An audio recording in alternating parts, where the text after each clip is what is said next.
Am I coming through on the microphone? Can people at the back hear me? Is it no? Okay. See if we can get the radio mic a little higher. How's that? Is that coming through clearer?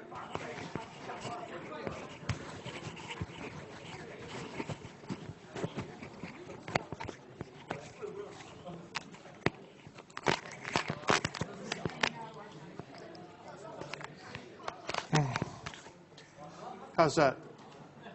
Yes? No? Maybe? No? Seems to have come through. That's about as high as I can get her, I think. Have a look. Testing, testing. Okay, there we go.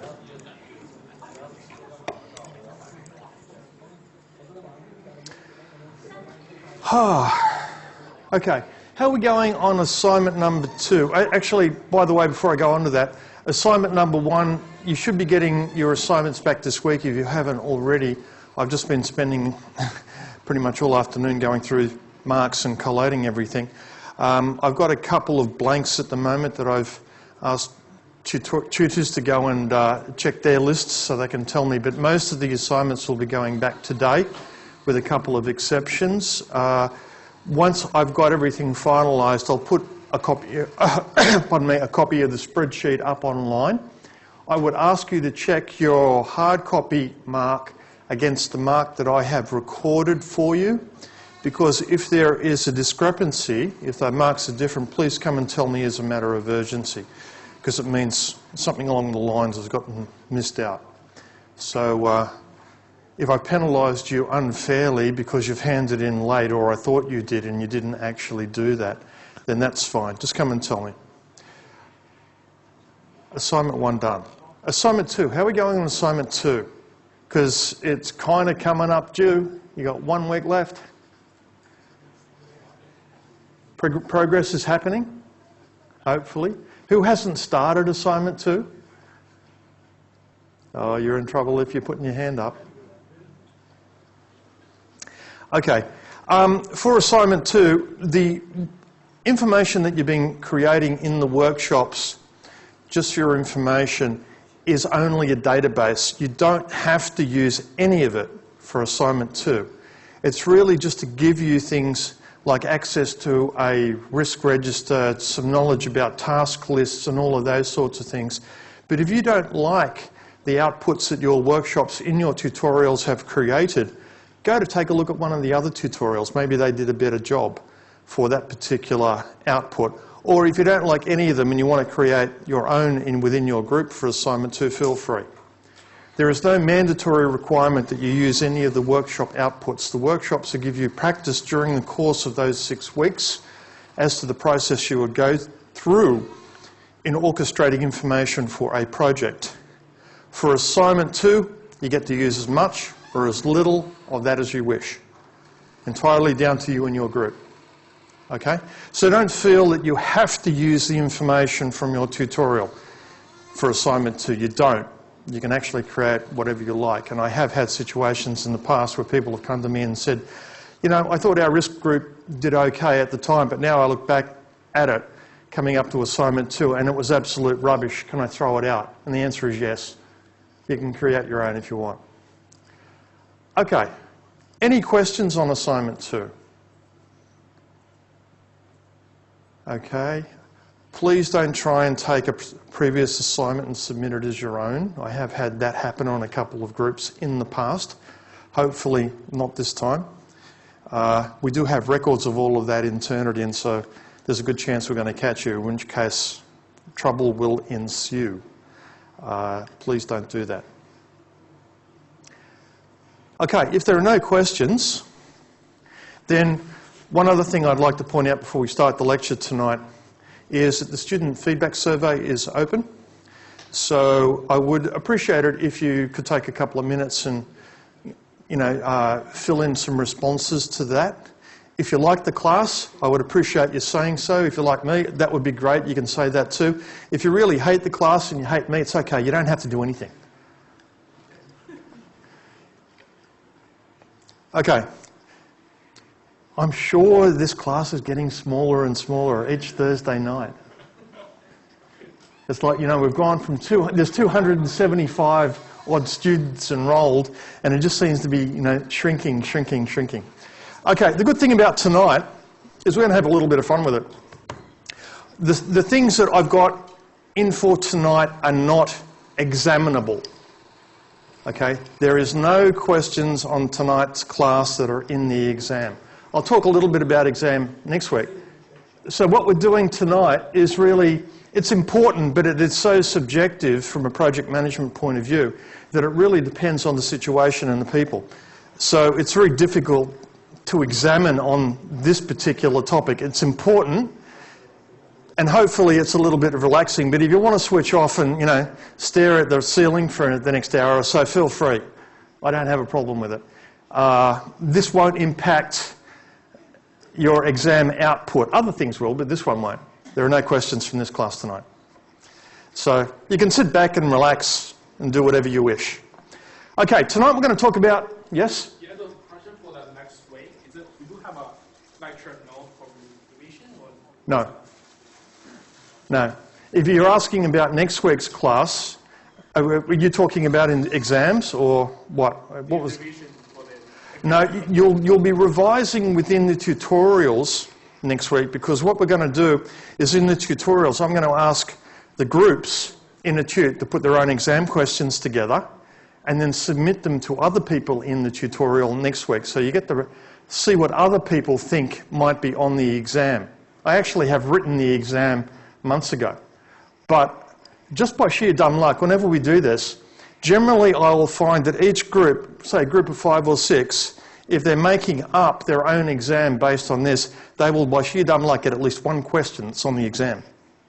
So if you have enough experience at testing questions, you will generally find that within your tutorials, if you have access to the other groups and the questions that they think might be on the exam, general consensus is that probably about half a dozen of the questions you will come up with will appear.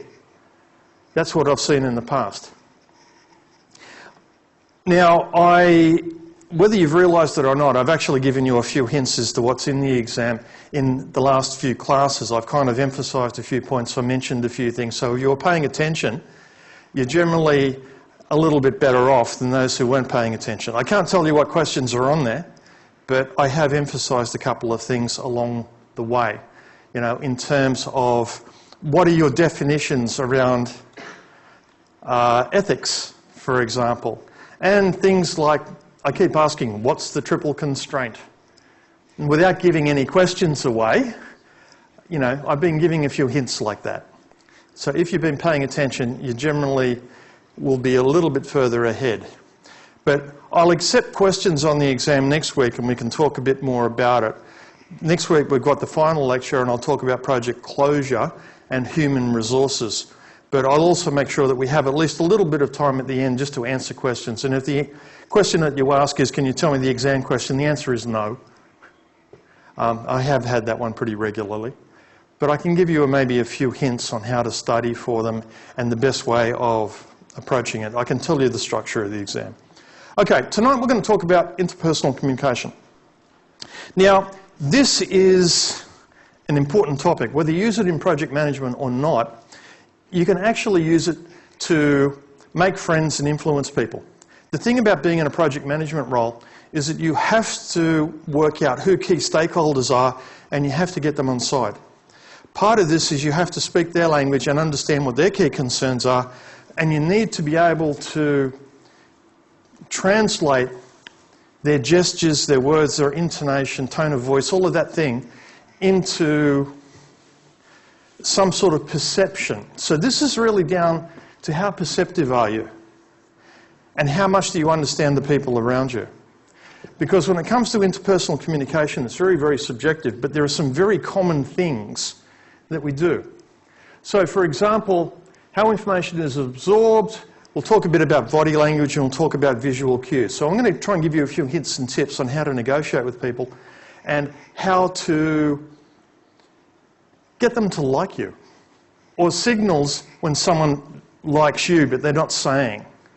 You know, guys, this is really good for talking to women. Women, this is really good for figuring out if a guy actually does like you or if he's just trying to lead you astray for his own reasons. So when you take a look at this, many experts agree that the greatest threat to the success of any project, especially IT projects, is a failure to communicate. Because the thing is, communication is so central. All of the other things that we're looking at, Gantt charts and PERT charts, you know, we're taking a look at schedules and leave loading, load resource leveling and, you know, resource loading and, you know, things like earned value and rate of performance and how to calculate critical path and PERT charts. All of these are important to the ongoing operation of a project. But they don't directly address the interpersonal human aspect that generally comes down to whether a project is successful or not. What can you convince people of? So it's a key skill for project managers and it's a priority for both the project manager and the project team. Nobody likes surprises in projects. So if someone's lying to you in a project, it's really nice if you can detect that they're not giving you the right information, just because of the way that they have answered the question. Project managers must identify problems, challenges and issues early and communicate. So if you can pick up a sense of things about people, then if you do it really well, it's almost like telepathy. If you have enough practice at it, you can get really, really good at doing this. Stakeholders need to know. A lack of communication will lead to incorrect assumptions. So improving interpersonal communication skills is pretty important because you need the communication clarity. You need to make sure that your message is getting across to them and that the message they're telling you, you can receive.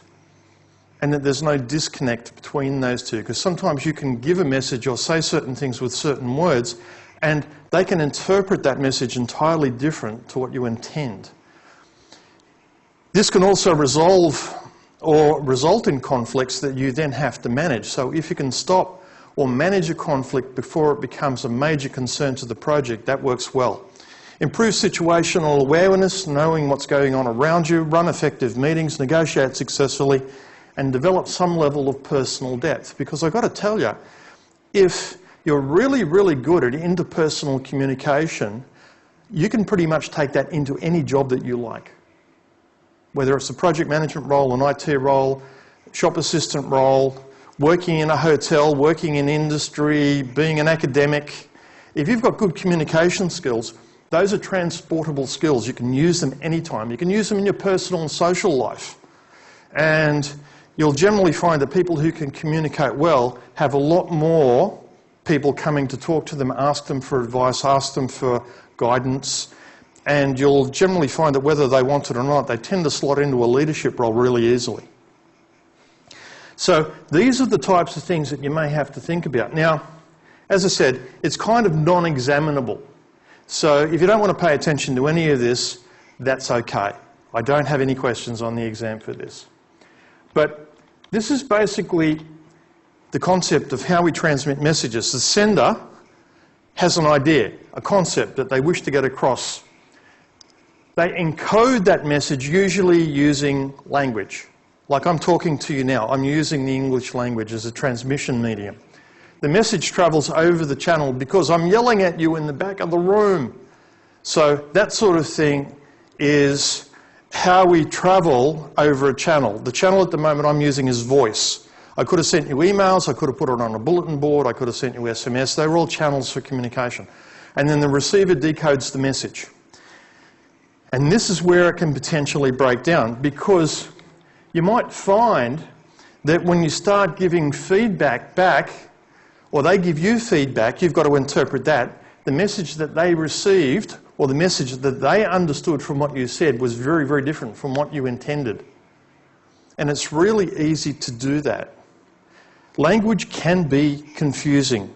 You can say things with the wrong tone of voice or use the wrong words, meaning something totally different, only to find that it's come back to haunt you later because they have heard something in what you have said that was not intended. So if I were to say something like, I don't know, the exam is on a particular day at 5 o'clock. What do you interpret from that? Let's say the exam's on a Wednesday at 5 o'clock. I've just told you that. I don't know whether it is or not. I'll need to look it up again. But let's just say I've given you that message. What do you interpret from that?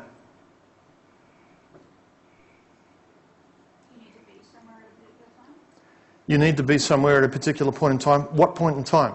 I said Wednesday, 5 o'clock. Do I talk, is that next Wednesday? Is it the Wednesday after? Is it Wednesday in a month's time? Is 5 o'clock 5 a.m., we're starting early that day, or is it 5 p.m. in the afternoon? See, the thing is, unless I've made an assumption that it's going to be on a Wednesday, 5 o'clock in the afternoon next week, but I haven't told you all of that information. I've just assumed that you've picked up on that, but maybe you haven't. So you're going to turn up for an exam at 5 a.m. in 2 weeks' time because that is also part of interpreting a message. The issue that it has is that you need to keep checking this. You have to reflect back meaning so the other person has a chance to check that the message that they sent you also has been received successfully. So the communication does go two ways. Like, for example, I'm talking at you now, and this is a one-way communication. But every so often I'll stop and ask, do people understand? Or I'll look around the room to see who's scratching their head or who's not paying attention or who's looking very puzzled. For me, that is a mechanism to try and understand, do I need to go back over this material again and use different words to try and explain it? Because my first explanation may not have gotten across to everyone. Yeah. But also a matter of kind of the medium you're choosing to use, providing with its own additional feedback due to conventions that are part of that medium? For example, give me an example. Assumed, when you're using English as a language, I'm not sure about other languages because I'm really monolingual, that, when you do say Wednesday at 5 p.m., it's this coming Wednesday at 5 in the afternoon. But it could be that if you are in a different place or using a different language, that could provide different connotations. So is it Absolutely. Additional feedback is due to not just your unintentional ambiguity, but also the convention of the medium that you use? Yeah, there was a comment here that not only is it the communication medium and the language used, but the conventions of that language that wrap around it, because I'm working from a basis that you and I have the same assumptions about how we communicate. If you have a different set of assumptions, we've got a problem. Like, for example, if I go to the United States and I say, look, everything's fine, that means A-OK. That means great, it's all going, the fingers up with a circle. If I do that in Greece, guess what? I'm going to get beat up in a dark alley because it means something totally different. It's basically the two-finger approach in America basically goes like this in Greece. So if I'm using the wrong gestures or the wrong language for the culture, we've got a problem. One of the things I did when I was working in Thailand, for example, one of my first projects internationally, I walked into the project team and they're all kind of, I was the tallest one in the room. So, being the big friendly Australian, we got on, we're having a laugh. I kind of leaned over and patted one of the guys on the head and said, yeah, it'll be okay, it'll be fine. No. You do not pat people on the head. The top of the head is sacred in some cultures. For me, I didn't know that at the time. So unintentionally, I had just insulted one of the project team members by patting them on the head and touching their head. Big no-no in that culture. So then someone said, Grant, you don't do that. You've actually just offended him. And I apologised. I didn't realise at the time. And they forgave me, the ignorant Australian. And I went back to my desk, which was in the project room in the corner. And I kind of put my feet up on the desk and was having a bit of a think about some of this, and one of the guys came over and said, Grant, you've got the soles of your feet pointing out into the corridor. The entire project room is now being insulted because you don't show the soles of your feet to people. That is also an insult. So not only had I insulted one guy in specific, I had insulted the entire project room within my first 10 minutes on the, walking into this project. Yeah, I thought that was pretty well done. See, this is the sort of thing that we're talking about, because that wasn't really part of my culture. For me, that was just being relaxed and having a bit of a joke. But in some cultures, if I was doing the wrong thing, I need to be told, because I'm going to keep doing it unless they tell me otherwise. It's part of this communication medium, and it becomes really interesting, especially when you start working through from one culture to another, because I can tell looking around the room, there are people in this room that don't come from Sydney. You weren't born here, you were brought up in a different culture. We must seem very, very strange to you. The things that we say, the things that we do, the comments that we make, it is not the same basis of assumptions that you were brought up with. And the same for me travelling overseas. I have to accommodate the culture that I am joining, and they have their own unwritten rules. I don't know what those are at the beginning. But there are some common things that actually occur. So, for example, how people absorb information. 1% is through taste, 2% through touch, 4% is through smell, 10% is through hearing and what we take in through our ears, 82% is through sight, what we see. We're a very visual race. We use our eyesight in order to be able to detect the messages that people are trying to transmit. So you're listening to me at the moment, but if you were to close your eyes and listen to me for the next 10 minutes with your eyes closed, you'd only be picking up part of my message. Because not only are you picking up what you hear, you're taking a look at the way that I'm dressed, you're taking a look at the way that I'm walking around, you're taking a look at the gestures that I'm making, the expressions on my face, where I'm looking. I can use all of these things to help convey the emphasis on the message. We are very, very visual. But let's talk about these different ways of doing things. Words spoken. So, for example, I'm talking to you now in English, but if I started talking in French, most of you probably won't understand. But it's not only the words that I use. Even within the English language, English is a very rich language, and we have lots of words that mean exactly the same thing, but the words themselves are different. Or we have lots of meanings that we're trying to convey, but those words are spelt differently. It can get rather confusing if you haven't been brought up in this culture. The thing is, William Shakespeare, and when he wrote his plays, the English language at that point was only about 1/5 of the size that it is now. English is now almost 5 times more in terms of words and vocabulary than it was just a few hundred years ago. Tone of voice. You pick up a tone of voice. If I was sitting up here and just droning at you like this for the next 15 minutes, you'd probably go to sleep because you wouldn't be picking up any information and you'd just be dozing off in your chair. Hurrah. And I'm sure you've got lecturers that have actually spoken like that. And believe me, if you're sitting in any room and someone's speaking for an hour and a half at you like that, it is very, very hard to keep concentration. You'll generally fall asleep. I know I actually have done that. Rapidity of speech, how quickly we say words.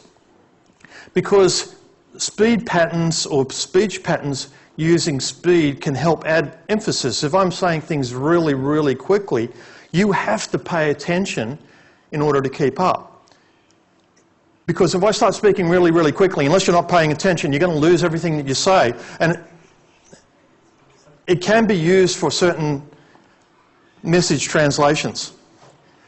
Frequency and duration of pauses can emphasize things. So if I say this is really, really important,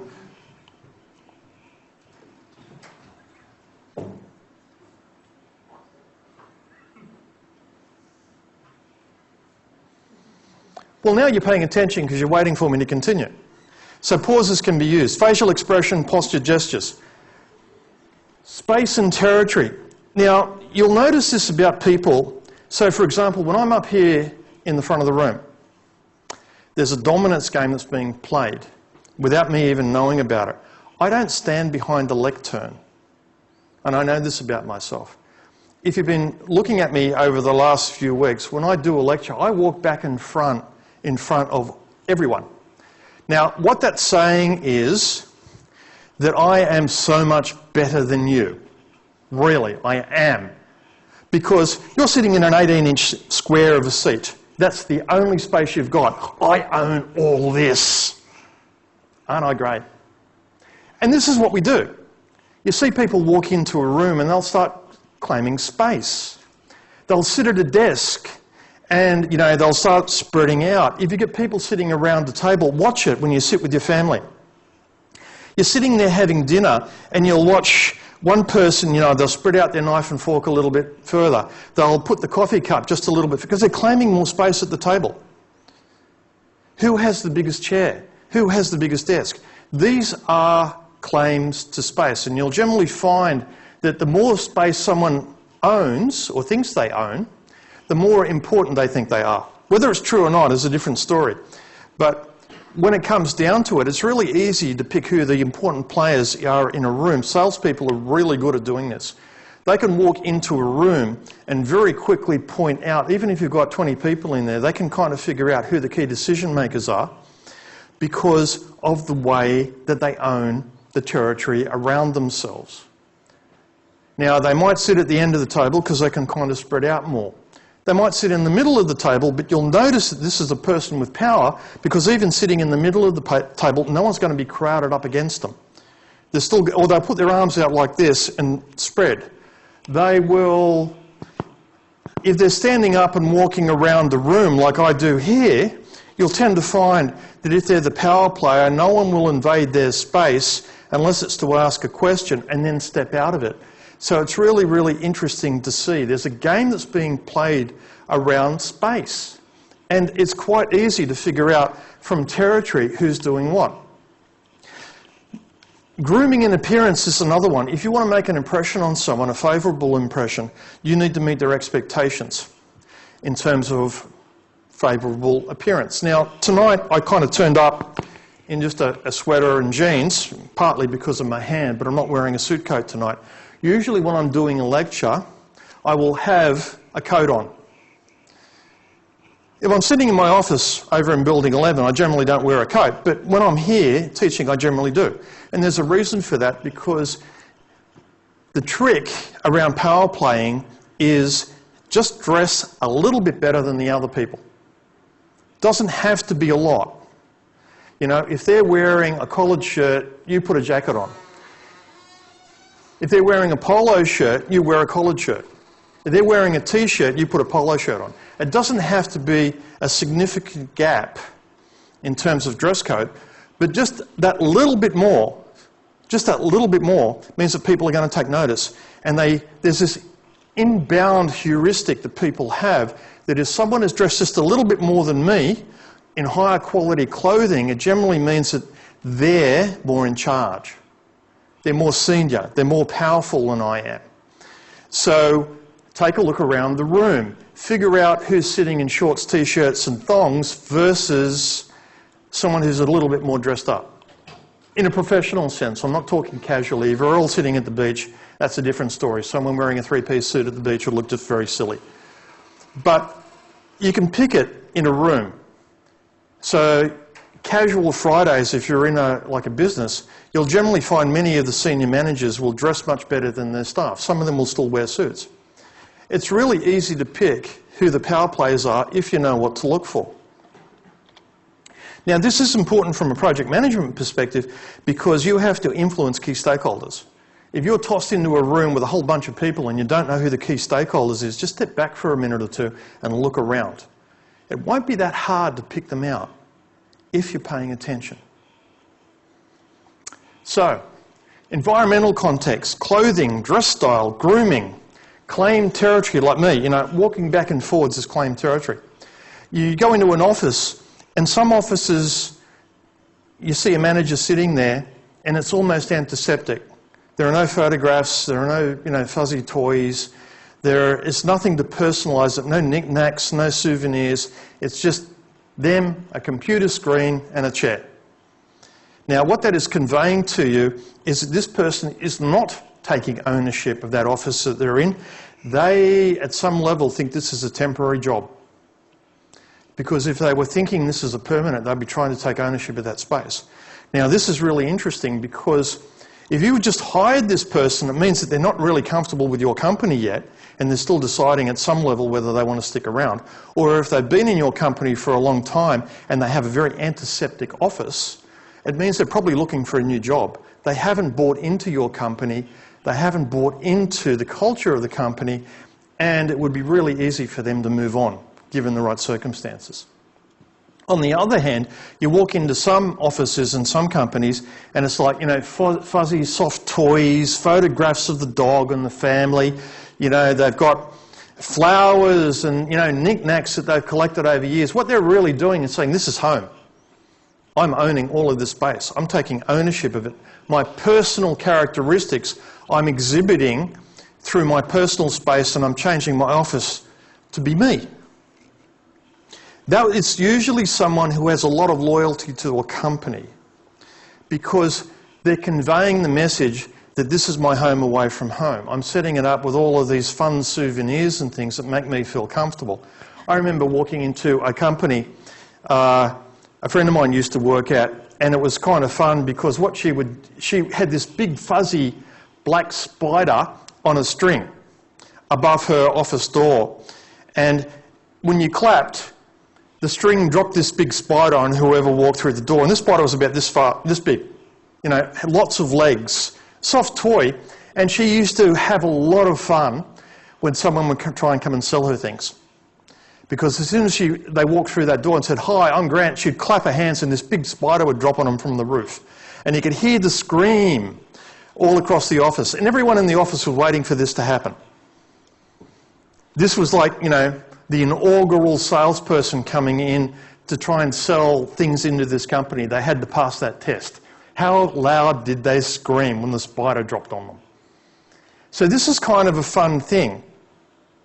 So the entire office kind of bought into that because no one would really give whoever the new salesperson coming in to talk to her and try and sell things to her any heads up that this was going to happen.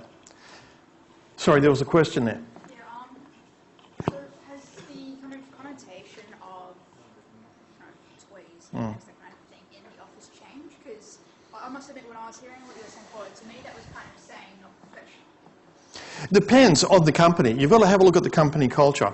People will take ownership of the space, but there is a limit. In some cultures where it's very casual, lots of fuzzy pink toys are totally acceptable. In other ones where there's a level of professionalism, they'll still take ownership of the space, but they'll have different things. Like you go to my office, for example, you know, I've got a little model ship on a shelf.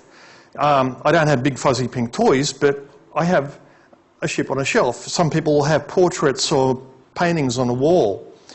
I will move lots of books on the bookshelves. So you walk into my office and it looks like it's lived in because I've taken ownership of that space in a very professional sense. You have a look at someone's bookshelf, you can tell a lot about them. You know, what they're reading or what they think is important to keep. So I'm not saying go out and buy lots of fuzzy spiders or soft toys and stuff them into your room, but sometimes you can, depending on the culture of the organisation. Others will just be very professional. You know, you'll walk in, there'll be plaques on the wall, you know, the Love Me wall, you know, award for best salesperson, award for, you know, most profitable, you know, quarter. You know, they'll be up on the wall. There'll be something that the person can take pride in. So all of these come down to the level of personalisation. They have taken ownership of their space. If they're not taking ownership of their space, then there's usually a reason for it. Either they're not feeling comfortable and confident in their position in the company and not thinking they're going to be around long, or they think of this as a temporary move, a temporary job. So, auditory channel. Here are some things that generally get conveyed by this. Monotone voice. There's boredom. It's like, "My name is Grant, I'm so happy to be here. Gee, wow, how exciting is this?" No change in intonation. Generally, when you hear people saying something like that, with that tone of voice, it's boredom. Monotone, slow, high pitch, it's deception. It's like, of course you should believe me. Why wouldn't you believe me? Slow speed, low pitch, it's like, I am so depressed. High voice, emphatic, it's like, you're a great class, thank you for coming on. Ow, that hurt. These are the types of things that come through. You get excited, enthusiasm gets conveyed, probably a little bit too much in that case. Ascending tone, it's like, you did what? Abrupt speech, defensiveness. I did not have sex with that woman. Terse speed, loud, it's like anger. And drawn out is disbelief. You know, you can kind of put these types of things into play once you understand what the tone of voice represents. But the thing I have to tell you is, don't go looking for only one indicator. You've got to get clusters of indicators, because sometimes from culture to culture, certain things will be acceptable and they've been brought up in certain ways. Maybe someone just has a naturally deep voice. That doesn't mean depression, it just means they speak in a low tone naturally. On the other hand, if someone has a very high-pitched voice, that doesn't necessarily mean excitement, it just means that this is the way they speak normally. So you need to know a little bit about the person. Visual channels, personal space zones. We all have a personal space, and it changes from culture to culture. So, for example, the public zone is around about 12 feet or more, so say from here to the table. That's a public zone. I can talk to you from here because I'm projecting my voice out. Social zone is about 4 to 12 feet. So if I'm standing here, I'm kind of in the social zone for these two ladies up front. Personal zone is about 1 to 2 feet. So if I'm coming up here and I'm standing and giving my lecture from about here, how do you feel? Hi, how are things? You enjoying it so far? Yeah, it's pretty good. Yeah, good. So if I'm sitting here and it's like, yeah, okay, this is fine. We'll just do the lecture from here tonight. You still feeling comfortable? A bit less now, but No. Yeah, look at him. He's probably leaning away from me. Because what I've done is I've just invaded his personal space. And at 1 to 1.5 feet, I'm actually in the intimate zone, and we don't know each other that well, do we? Yeah. See, the thing is, when you take a look at this, you can make people deliberately uncomfortable depending on where you're standing. So when you're walking around and doing these things, watch the dynamic. People who are having an office romance, even if they haven't given anything away, will generally stand closer. Even in a professional setting. Which is why some salesmen kind of go a little bit overboard, because they try and force a social zone that they have not yet earned. So when you take a look at this, you can see the people that naturally cluster together versus the ones who keep a distance from each other. But also be aware that this is very culturally dependent. I remember being at a conference one time and there was this big American guy and a guy from Japan. Now, Japan has a much closer personal zone than, say, someone from America. Different cultures, different upbringing. It was a really interesting dynamic, because if you stand and watch them for about 10 minutes, what you would see is that the Japanese guy, in order to be able to be comfortable with his personal zone, would step forward towards the American. The American, in his turn, would then feel a little bit uncomfortable. He would step back and open the distance. Over a 10-minute period, the Japanese guy chased the American all around the room. Because every time the American would back away, the Japanese would move forward, and he would back away again. And it was this really interesting thing going all around this room. But that's just because Americans, as an example, have a wider, or at least he did, wider personal zone. So it depends upon what you're comfortable with. Now, if you're trying to convince someone of something, don't transgress their personal zone. Keep it at a distance where they have tacitly agreed that this is the level of relationship that we have. If you don't know them, the best that you can do is get into a social zone for them. Don't try and close up too quickly. If you know them reasonably well, you can probably get fairly close to them and, have a quieter conversation. On the intimate side of things, hey, look, I'm sure you have a little bit more knowledge of that, so I probably don't need to talk about it. But, you need to understand that if you're coming from a culture, going to another culture, they have a different level of comfort than you. Take a look at where they're placed and adjust to them. If you're the guest in the culture, you have to adjust to whatever that culture acceptable level happens to be. But this concept of personal space zones is actually quite important because you can make people dislike you and they don't even know why, just because you've come too close and you've made them uncomfortable. So approximately 90% of messages are non-verbal. Most of that is through visual. Functions of non-verbal communication to complement and illustrate, reinforce and accentuate. It's like, and this was the way it was done. So like I'm using my hand to actually emphasize a point. This is the way it was done. And you can see this when you start talking to people. You know, the ones that you generally find are good communicators, they all use big expansive gestures. They'll use gestures like this. It's because they will show the wrists, which is a vulnerable area. They will show the torso, which is a vulnerable area, heart and lungs. They will generally open up and use open hand gestures, which is to make you feel more comfortable. If I was walking around like this all the time, trying to talk to you, you'd probably feel very uncomfortable with me as your lecturer after a while. The thing is, you've got to consider what it is we're trying to do. So you'll generally find me going like this all the time. I tend to do this quite a lot. Other people, you will see them hiding behind screens like this and trying to lecture. And what it is, it's a guarded approach. They're using things between them and their audience. Now, there's not a lot that can protect them, but you can see it around a boardroom table. If you're in a negotiation with someone, take a look at the people around the table. Because what they will start to do, if they're feeling under pressure, they will start moving things in front of them. You know, like they'll just move a mouse in front of them, or maybe a coffee cup, or they'll just have a pen and it'll be like, you know, the pen will go down in front of them. Or a piece of paper, you know, they'll pick up a piece of paper and kind of shuffle it like this, you know, it'll be there and they'll go, and then they'll just keep it there. Now, a piece of paper isn't going to protect you against anything, but it's part of this concept of being guarded. I need protection because what I'm going to say next, or what I have just said to you, I either don't believe myself or I believe that you're going to have an adverse reaction to it. So when people start moving protective things in front of them, even simple things like pens. I mean, I'm not talking about playing with a pen and waving it around. They can do that for emphasis, but they'll move it in front of them. Little things like that. That generally means that they're feeling somewhat defensive. Why are they feeling somewhat defensive?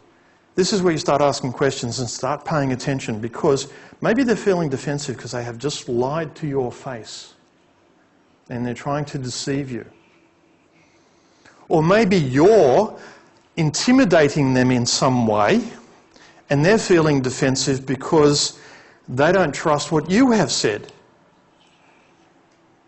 So you need to take a look at this. Replace and substitute, control and regulate and contradict.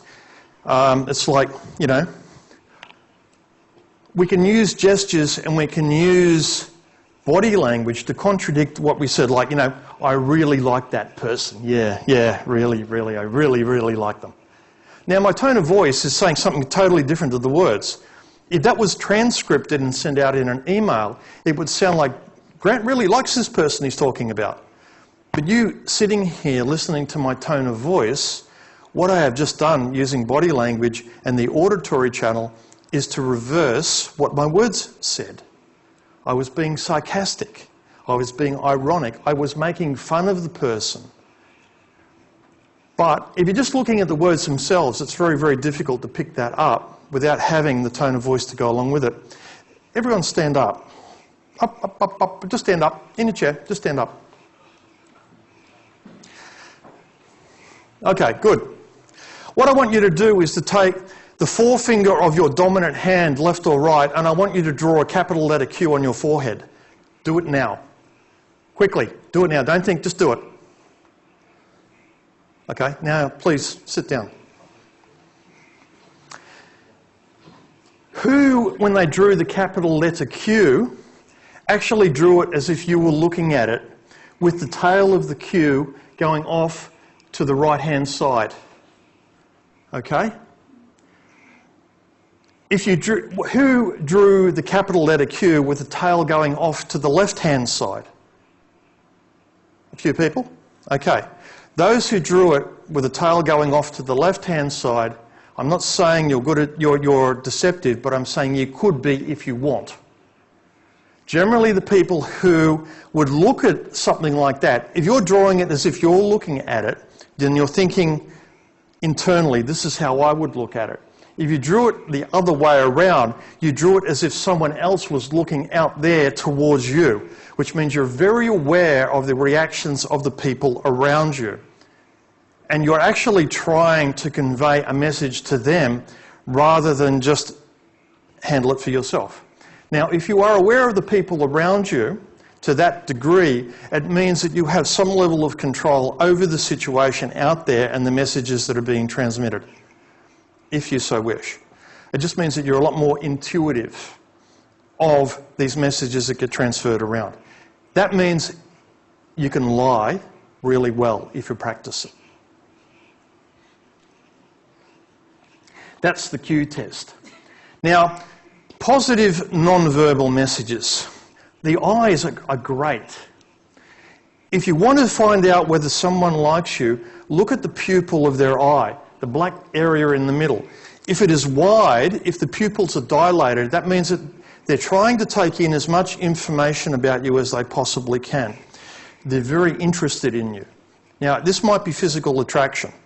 You know, man, woman, woman, man. Or it just might be that you have said something that really sparks their interest, but you'll see the eyes dilate.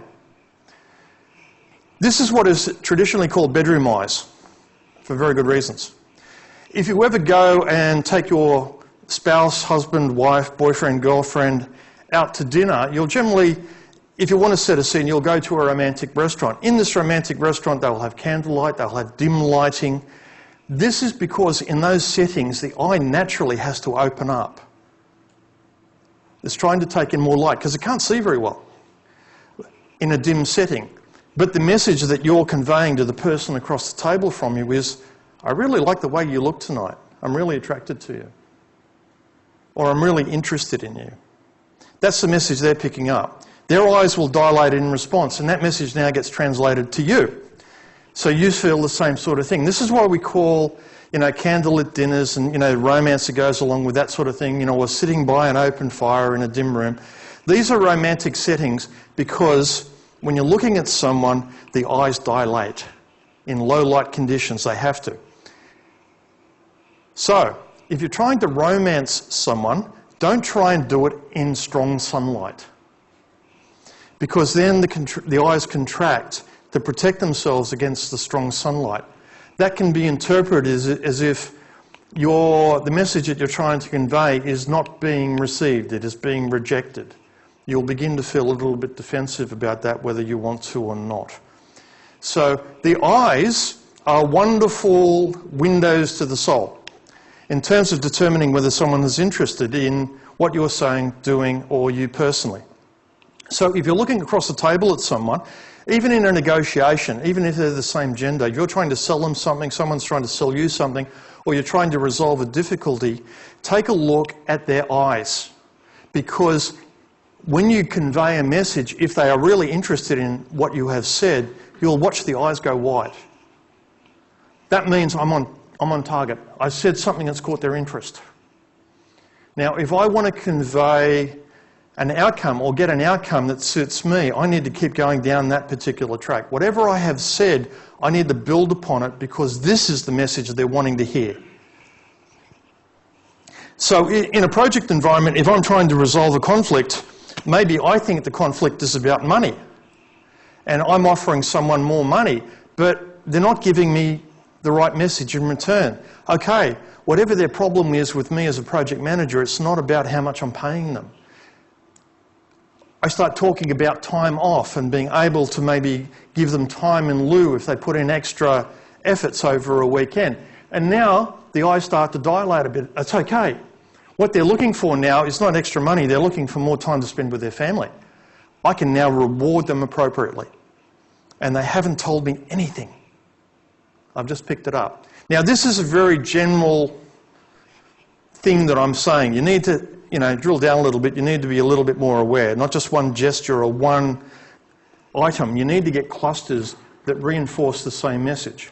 But we are, as human beings, we are hardwired to think that dilated pupils are attractive. So here's one for the guys. Pretty girl, eyes dilated. There'd be very few guys in this room that would think, oh no, look, she's really ugly. Here's one for the girls. Brad Pitt, dilated pupils. The awe factor, isn't that cute? Because we can't help ourselves. We look at, these wide open dilated pupils and we think, oh, that is so cute.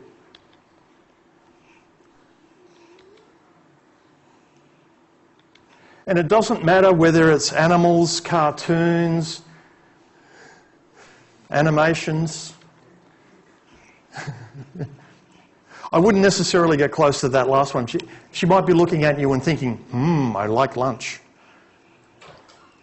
But we are hardwired as human beings to think that wide open pupils convey a message that we can now listen to or that we can pick up. We also have visual channels around the type of gaze. If you're looking at a professional environment where you're talking to someone about a business topic, generally what they will do is look between your eyes up to the middle of their forehead. That triangle at the low part of the forehead is generally where most people will focus. They might glance into your eyes, but they won't stay there. They won't do you the death stare. Social gaze is the eyes down to the bottom of the mouth. You'll generally see, if you're close to someone or friends with them, they'll look you in the eyes down to the mouth. You'll see them watching your mouth as you speak. And the really intimate gaze kind of starts here and goes all the way down. They're checking you out. These are the types of things that convey a message. So when you're talking to someone in a professional sense and you see them giving you the intimate gaze, that can make you very uncomfortable because you're in a professional setting talking about a professional topic or trying to, and someone else is thinking something totally different in relation to you. This one, I guess, generally happens more with women, but not entirely. It can happen with men as well. But it will make you very uncomfortable if you're on the receiving end of an intimate gaze and that isn't the setting with the person that you would really want that to happen with. We get to think, oh, that guy creeps me out. I don't know why, but he creeps me out whenever I walk past him. Well, part of the problem might be that he's giving you a gaze that you're not receptive to. And this is a good one, this is a fun one. If you really want to intimidate someone, stare them straight in the middle of the forehead and just keep focusing. When you talk to them, look right there. Because if you're focusing on that area for any length of time, they will get very, very uncomfortable. It's like, that is where the target is. That's where I'm going to put the bullet later on. Yeah. Isn't part of that also, there was something about a visual parallax, an illusion where if you look kind of ahead, like further away from something, it looks like you're staring at them in the eyes. Yeah, looking through them, looking at a point behind them. Yeah, you can do that. There are ways of being able to trick the gaze, which is why I say you've got to be able to look at multiple gestures, multiple elements of body language. But if you are talking to someone and you don't want to talk to them anymore and they won't go away, start looking right in the middle of the forehead. I can guarantee after a couple of minutes they're going to feel so uncomfortable they have to leave the conversation. They'll make an excuse and they will go away. It's a really interesting trick. Try it at parties. No one will come up and talk to you, but it'll be fun to do. Visual channel, body language, positive examples. Someone stroking the chin, for example. This is an assessing gesture. I'm not talking about propping the chin up and leaning on it. That's boredom. But we're like, if you see someone stroking the chin like this, it generally means that they're considering your words. They're thinking about what you're saying, especially if they've got their head cocked a little bit, because it means, yeah, okay, let me think about that for a moment. I'm listening to what you're saying. These are positive gestures. If you see this and you're delivering a speech or delivering a class or a workshop or something, then if you see people doing this, they're considering what you're saying. Tell me what's going on with these ones. Let's take a look at the one on the left. Who's got children? Anyone? Nieces, nephews, grandchildren? Okay, got a couple of people. What do you think of the little girl here on this side? What do you think she's feeling right now? Reserved? What else? The one over here on the left? I don't want to sit in the Okay, maybe. Afraid? Maybe, yes? Angry at the adult. The one over here? Defensive. What is giving it away? I mean, she's obviously not very comfortable, but what are the gestures looking at her that would give away the fact that she's not feeling comfortable? Children are wonderful for this, by the way. They don't know how to mask their gestures. Everything is open from that point of view. They're really easy to read. If you saw this, if you saw someone outside of UTS and a little girl sitting there, what would you think if you saw this sort of situation? Tell me the elements looking at her that might indicate how she's feeling. Okay, arms crossed. Head is tilted down, not looking in the eyes. Really straight back. Really straight back. What she's trying to do is make herself a smaller target. She's compressed her body in. She's got her feet together and tucked under the chair, which means she's not trying to own space. She's not trying to challenge the person in front of her. She's actually gone into a submissive posture. She's trying to retract herself back.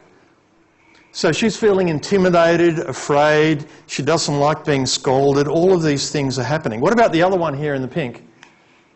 If you said something to a child and they gave you this look, what would you be thinking? Angry. Angry, defiant. Yeah. What gives it away? Yeah. She's scowling at you, looking you straight in the eye, lips are pouted, arms across, which means that she's feeling negative about the situation and a little bit protective, but she's not backing away from it. She'll give as good as she gets. You scold her, she's going to have words to you back. Okay, let's go to the professional side. Gentleman over here on the left, if you were talking to someone and you saw them doing this, what would you think?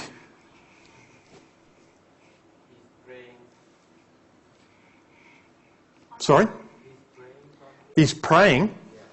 No, not really, but good try. Oh, well, maybe it's true. Maybe he is praying, I wish this would go away. Please, God, let it end. He's not very comfortable. He's not the dominant one. He's not the dominant one in the room. Yeah? Don't want to be there. If you see someone doing this, what they're doing is, this is the gesture that if you're a 6-year-old, you go, because you've just said something and you want to take it back or wish you didn't say it. If someone's going like this and covering their mouth up, what it basically means is that if you have said something, then they're not believing you. You have just said something and they have had a negative reaction to it and covered their mouth, which tells you that what you have just said, they wish you had not said it. They're not believing you. If they have just said something and do this, that means that they don't believe what they've said. This is a negative gesture. You're on the wrong track. If you're trying to communicate with this person and build some level of engagement or rapport, they're already closed off. The message that you're trying to convey, whatever it happens to be, they do not want you to go down that path. What about the one next to them, in the middle, with their hands in front? What would that tell you?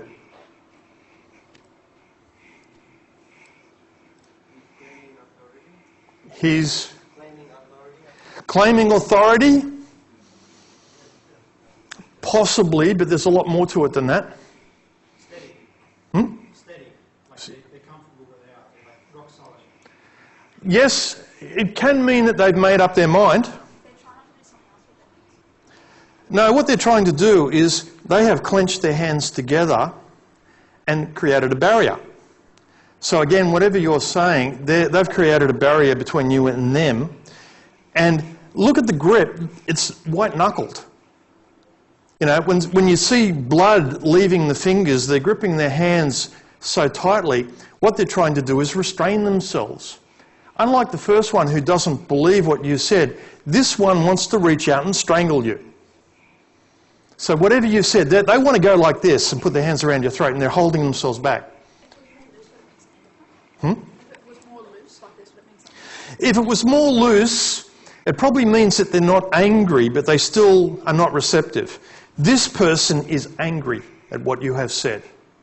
If it's just loosely held in front of you, they're still creating a barrier, they're still negative, but it may not be personal.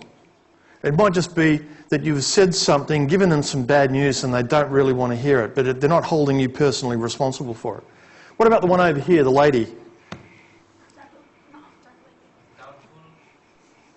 You know? Let me ask the guys on this one. Guys, if you were going into a party and asked someone out and they turned and looked at you like this, what would you think? Not interested. Yeah? She's not believing a word you're saying. Whatever story you're telling her, she's not buying it. Arms are crossed. Protective gesture, protecting the torso. Head is cocked, but turned away from you. She is not buying anything you're selling. It's like her whole body moves like she's trying to leave. Yeah? She's already heading towards the door. She doesn't want to stay talking to you. And the same applies to guys as well. If you see a guy doing a similar gesture, they're mentally already trying to leave. Take a look at this one. If you saw this situation, what would you think? You're looking across the office room and you see these two people having a conversation. What would you think? Girl's not interested. Sorry? Girl's not interested. Girl's not interested. Why would you think she's not interested? Because he's moving forward and she's moving further and further back. Okay. Yeah, trying to open distance. Yes? He is pushing the space boundary, most definitely. And she's retracted back. Was there a comment up here as well, or not? Sorry? Take a hen creep. Taking Take a hen creep. a hinge creep. Hint. Hint. Oh, take a hint. Okay. Yeah, she's backing away from that one. But take a look at the gestures that would indicate what's going on. Let's start with him. He's looking straight ahead, staring straight at her. He's got his hands like this as a spear point, going like this. This again is an intimidation gesture. When you see people making a point and going like that to you, that generally means that they feel themselves dominant and they're pushing your personal space with a spear attack. Closed wrists like this, so this is not a person that's opened up. Take a look at the legs. Legs are wonderful for working out what people are thinking, because even when they're controlling their upper body, people mostly forget to control the lower body. And you'll see people tapping the foot madly, even though it's like they're very cool and collected and, you know, I'm in charge of my world. And the foot is going crazy. Or they're sitting there like this with their legs crossed and the foot's going like this. They're trying to burn off nervous energy.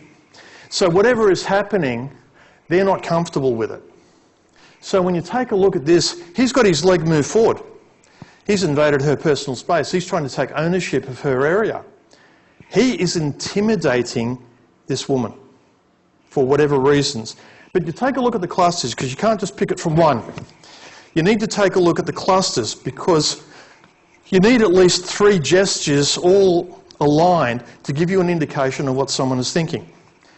What about her? Well, actually, I'll go through here. He's leaned forward. He's giving her the bullet target gaze in the middle of the forehead.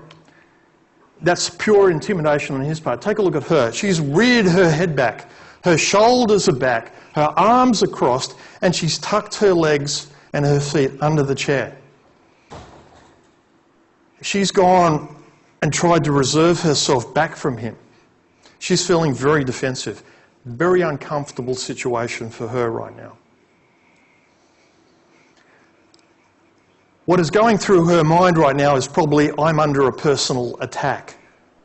Because whatever he's saying, whatever message he's trying to convey, he's doing it so forcefully, not only is she rejecting the message, she's rejecting him. So, leaning as far away, opening distance as much as possible. And the knees are together, by the way. That's also another indication. Take a look at these three here. Which is the real couple? 1, middle is 2, and here on the right-hand side is 3. Just quickly, which one is the real couple? Who says 1, these 2 over here? Hands up for who says 1. Who says 2, the 2 in the middle? Who says 3? Got to tell you, 3 have it. The ones over here, they're obviously just kissing for the camera. They're both leaning forward and keeping as much distance between themselves as possible. Neither one is trying to invade any level of intimate space. These 2 people do not know each other, or if they do not get on. If anything, he's got his hand on her shoulder to make sure that she can't come close. That's not a grip to pull her forward. That's holding her at bay. And they're both craned forward. These are not 2 people that are very comfortable with each other. The one in the middle, he is much more interested than she is. Taking a look, she's got this false smile planted on her face. She's trying to lean away. He's reached around and gripped her. So, could I have a volunteer from the audience, please? I need a volunteer. Okay, come up here. I need a volunteer. Okay. Just stand there for me. Okay, turn. Now, if I come around here and I start going like this, sorry, I'm invading your personal space, please excuse me. I don't usually do this with women I don't know, especially students. But if I'm doing this, I'm making sure she can't get away. Now, that is a situation. Because if she tried to get away, I'm stopping her. Taking a look, she's got her body turned, but only because I turned her in. Now, he's a big, strong guy, and he's deliberately trying to pull her closer. That's an uncomfortable situation for her. He probably thinks he's scoring well. Thank you very much. I hope I didn't make you uncomfortable with that. I get in trouble if I do those sorts of things too often. The one over here on the far right. You take a look at them. This is what's called mirroring. They're actually mimicking each other. They're both standing there. They're leaned into each other, arms around each other. They both got their legs crossed like this, mimicking each other, leaning against. This is reflecting what someone is showing you. Now, if you actually want to make someone interested in you or build a rapport with them, you can do this. If you're sitting across the table and you want someone to like you, when they lean forward, you lean forward. When they lean back, you lean back. When they scratch their chin, you scratch their chin. Or you scratch your chin, sorry. Because on an unconscious level, if you're actually mimicking and shadowing the other person and their gestures, they might not realise that you're doing this, but on some level, they're perceiving that you are in tune with each other. So if you want someone to like you and agree with you, take a look at the gestures that they're giving you and reflect it back at them. Now, this can even go to another level, because if you really want them to like you, try and get your breathing in tune with them. Take a look at the breaths that they're taking and try and deliberately and consciously arrange your breathing pattern to match their breathing pattern. So when they breathe in, you breathe in. When they breathe out, you breathe out. Now, I'm not saying look at their chest, because that's probably very creepy. But in the right situation, if you can get your breathing pattern in line with them, that actually gives you a little bit more as well, because not only are you in tune with the other person, you are very in tune with the other person. Isn't there a balance, though, between kind of mirroring someone and mimicking them? Like, to the point where, like, if you're doing that to me, I just think it's the piss. Yeah, look, it depends on the situation. But if I'm deliberately doing everything you're doing and I'm doing it kind of for fun or as a satirical thing or to make fun of you, that is also obvious from the other clusters of gestures that are coming forward. Maybe my expression would give it away. Maybe I'm looking over your shoulder at other people behind you who are having a quiet smile and chuckle, and I'm playing to the audience, and you're my straight person, my straight man. But you've got to take a look at the situation. As I said, don't just go with one gesture. Take a look at the things that are happening. But if you really want to make an impression on someone, there are ways of being able to do it just by using body language without actually saying a whole lot. So, visual channel, physical deception signals, because this is one a lot of people are interested in. How to detect when someone is telling you a lie? Voice is higher pitched than normal. Now, in order to detect someone lying, it's usually better if you know them a little bit so you can tell when their voice pitch changes. Because if I'm talking to you like this normally and suddenly it's like, oh yes, the exam will be really easy, and my voice has gone up an octave, what that really means is I'm having a stress reaction.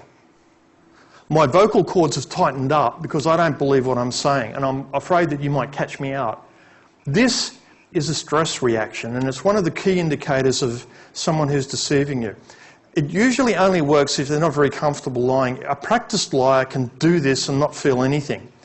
But heart rate increases, blood flow increases. So if you see that they become a little bit flushed, or they appear to have, you can see the pulse on the side of the neck or on the forehead, that generally means that they're under stress. Body and face become stiffer because we try and close down any expressions that might give away the fact that we're lying. So it's almost like we have Botox. I'm not going to smile at you, I'm not going to grin, I'm not going to give you any indication of anything apart from just the words that I'm going to give you.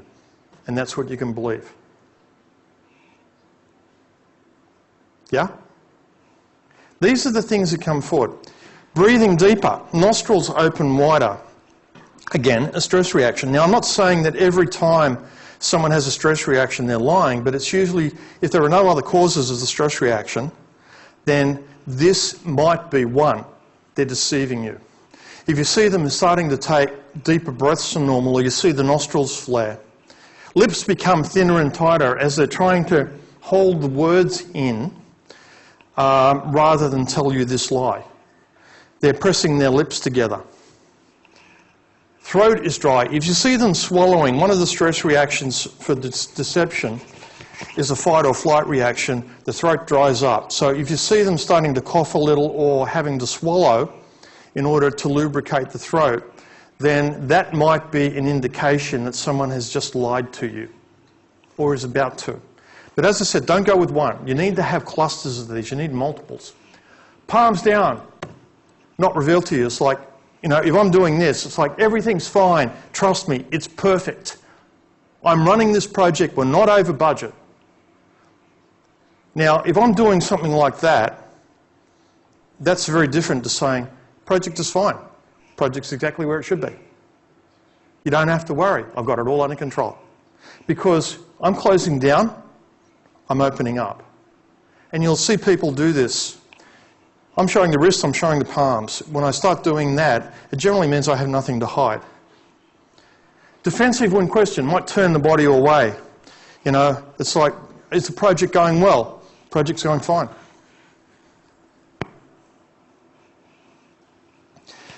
Look for them closing their body language down. Deliberate placing of objects such as coffee cups, pens, or whatever in front of you. We talked about that one. Shoulders pulled up, elbows pulled in, body using less space. They're protecting themselves because usually they might be going like this, like I often do, but suddenly I'm talking about things that I don't believe and the arms come in like this.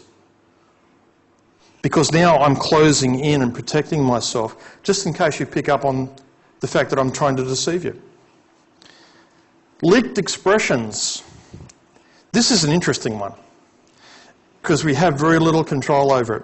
A leaked expression is when it's like they say one thing, but their body is telling you, their facial expressions are telling you something else. It's like, I really believe what you're saying. Shaking the head while saying, yes, I believe what you're saying, the body is saying, no, we don't believe what you're saying. But it's very subtle. It might just be, yeah, I believe what you're saying. It's so minuscule unless you're actually, it takes a split second. Unless you're actually watching for it, you don't see them shake the head. It's such a minor movement. And if you're very good at doing this, take a look at the leaked expressions.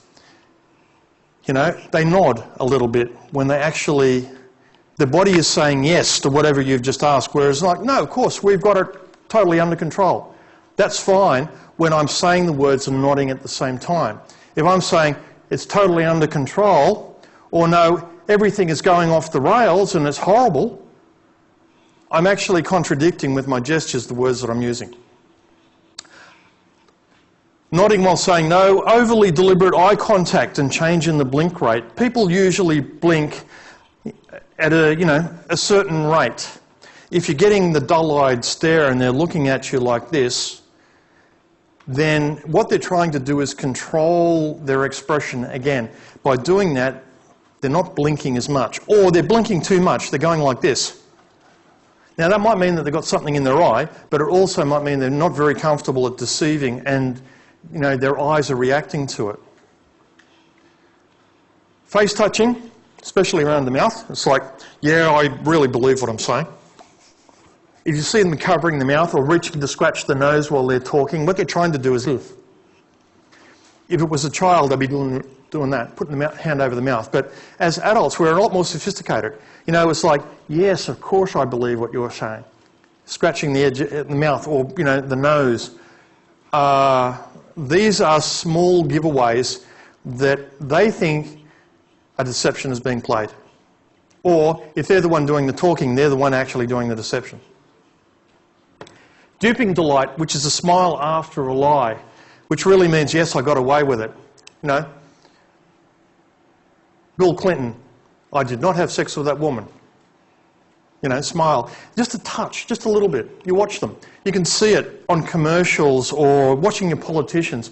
Because if you get just this flash of a smile after they've said something that you think is questionable, what it really means is that they think they've said the lie and they think they've gotten away with it because no one's called them on it. And as soon as they subconsciously think that no one has caught them, they can't help but smile, just a little bit. It's just a flash. It's very quick. It's a micro-expression. But if you're aware of it and you're looking at the facial expressions of the person that you're talking to, you can pick it up. It's like, oh, something's wrong here. Let me go looking for other things. Let me question a little bit more. If I'm a project manager and one of my team members is saying, yes, of course I coded that up and it all works fine and I haven't had any problems with it at all, I'm going to ask that person a lot about what's going on. Spot the fake smile. Which are the real smiles? 1, 2, 3, or 4? Who says 1 is a real smile? 2. Show of hands, please. Okay. 3. 4. Okay. 1 and 4 are fake smiles. Because what you see, someone is trying to convince you that they're happy, but it only smiles with the mouth. It's the eyes that actually give it. Look at that crinkling and the wrinkling at the corner of the eye. When you're actually genuinely happy and genuinely smiling, you smile with your entire face, including this part of the eyes. The eyes crinkle up when it's a genuine smile. If you're trying to convince someone that you're happy when you're not, then it's a created expression. You're deliberately trying to smile with your mouth, but the eyes are not following. If you take a look in 1 and 4, these are fake smiles. So now go looking through magazines and try and pick out who's actually really interested in selling that cosmetic. It's like, my beauty is dependent upon me using Palmolive, whatever it happens to be. Or are they just doing it for the money and, this is a marketing commercial? You can actually pick it up.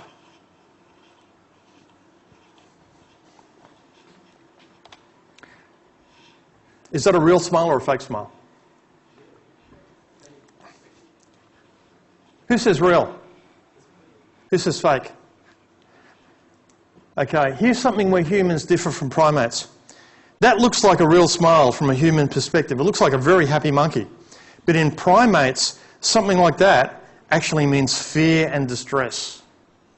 This monkey is scared.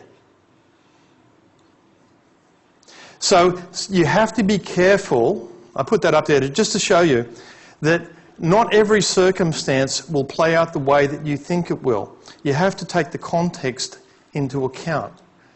I mean, you look at that and you think, you know, you can put that up as a screensaver. That makes your day. It's a happy monkey on your computer. This monkey is scared. What about this one? If you saw this situation across the room, what would you be thinking? Sorry? She doesn't believe a word. Absolutely. He's trying to say something, and look at his hands. He's actually, you know, he hasn't opened his hands up. He's actually got them straight on. She's turned away, head turned away and down, not looking him in the eye, arms crossed. Whatever he's selling, she's not buying. On the other hand, if she's the one who was talking, she doesn't believe what she was saying.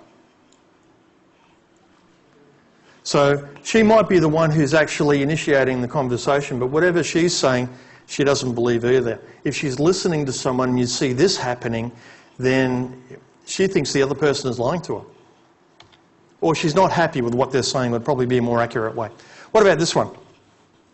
If you saw someone doing this.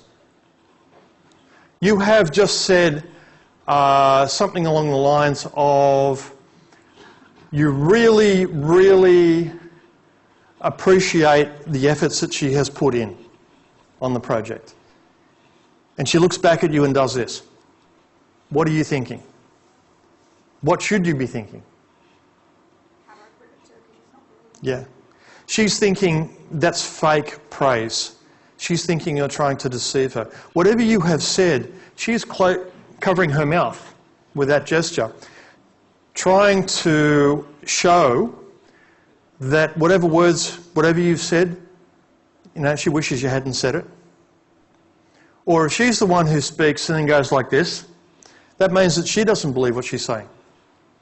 The thing is, when you start practicing and looking around and talking to people, it isn't that hard to pick these things up, and you get to play with it a little bit. As I said, don't make any hard and fast decisions about what you're picking up, because you need more than one gesture. Don't think that because someone's got their arms crossed that they're being negative. It just might be that they're cold.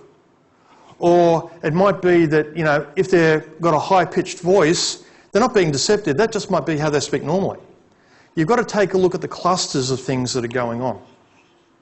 In the auditory channel, vocal deception signals, slightly delayed responses with the timing off between the motions and the word, saying things like, you know, they love a gift but smile after they say no. You know, it's like, oh, I really love what you did. You know, that's great, it was terrific. Or, I really love what you did.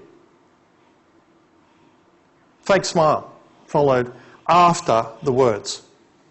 Saying one thing but having a contradictory, expression. You know, I really love you. No? Versus, yeah, I really love you. Repeating your words back. Did you eat the last donut? No, I did not eat the last donut. Did you have sex with that woman? No, I did not have sex with that woman.